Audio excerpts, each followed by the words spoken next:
ती सगळ्यात मोठी बातमी उद्योगपती गौतम अदानी यांच्यावर अमेरिकेमध्ये फसवणूक आणि लाचखोरीचे आरोप झाल्यानंतर देशात राजकारण तापलंय। अदानींच्या मुद्द्यावरून राहुल गांधींसह विरोधकांनी पुन्हा एकदा पंतप्रधान नरेंद्र मोदी आणि भाजपवर हल्लाबोल केलाय।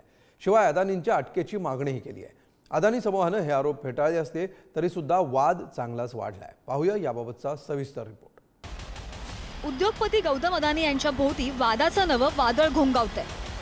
न्यूयॉर्कच्या फेडरल कोर्टामध्ये झालेल्या सुनावणीत गौतम अदानींसह 8 जणांवर अब्जावधी डॉलर्सची फसवणूक केल्याचा आणि लाचखोरीचा आरोप ठेवण्यात आलाय।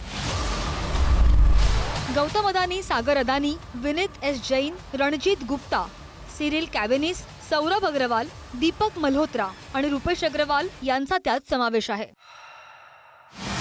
अमेरिकेतल्या खटल्यावरून भारतात राजकारण चांगलंच तापलेलं आहे। अदानींच्या अटकेची मागणी करतानाच राहुल गांधी यांनी थेट पंतप्रधान नरेंद्र मोदींना घेरलं, तर भाजपकडून सुद्धा राहुल गांधींवर पलटवार करण्यात आलाय। नरेंद्र मोदी जी ने एक नारा दिया, एक है तो सेफ है।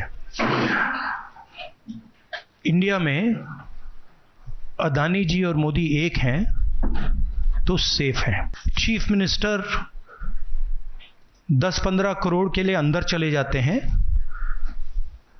और अदानी जी 2000 करोड़ रुपए का स्कैम करते हैं और वो बाहर घूम रहे हैं। कारण है कि प्रधानमंत्री उनको प्रोटेक्ट कर रहे हैं। और राहुल जी, आपने आज कहा कि अडानी के पीछे मोदी है, तो हमारा भी सवाल है, यदि अडानी के पीछे मोदी है तो क्या कारण है कि कांग्रेस के सरकार के समय, भूपेश बघेल जी के सरकार के समय छत्तीसगढ़ में 25,000 करोड़ रुपए का निवेश अडानी की कंपनी ने किया।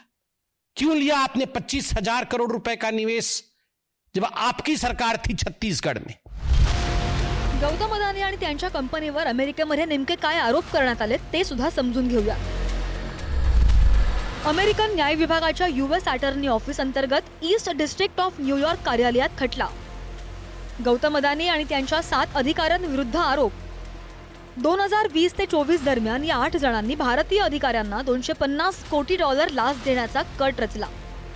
त्यांनी या व्यवहाराविषयी अमेरिका आणि जागतिक गुंतवणूकदार तसंच वित्त पुरवठादारांना अंधारात ठेवलं असा आरोप आहे। भारतीय अधिकाऱ्यांच्या संगनमताने वीज निर्मिती आणि वीज वितरण क्षेत्रातील कंत्राटं मिळवणं हे उद्दिष्ट होतं असाही आरोप।